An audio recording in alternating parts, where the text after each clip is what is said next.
పొద్దున్న లేతే కేసీఆర్ చావాలి, నువ్వు 1000 జన్మలు ఇచ్చినా నేను చావనా కొడుకు అనుకుంటున్నావు.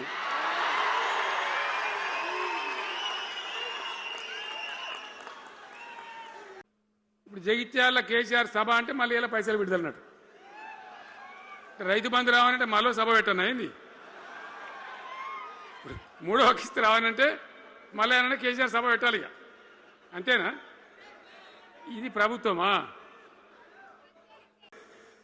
మిషన్ భగీరథ నీళ్ళు పుష్కలంగా రాలే? ఏమన్నా రాలేదా?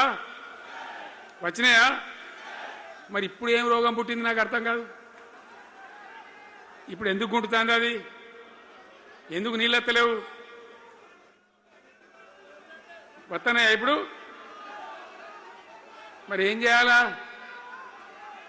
లాగులు వలిగేదాకా చంపాలే. మంచి మాట కాకపోతే ఏం చేస్తారు? మంచిగా కట్నే ఇల్లు పెట్టిపోయి కదా, 5 ఏళ్ళు నడిచింది కదా, మరి మీకేం బీమారీ వచ్చింది నాకు అర్థం కాదు. ఇంత పొడుగు మాటలు మాట్లాడుతుందా? అడ్డం పొడుగు మాట్లాడుతుందా?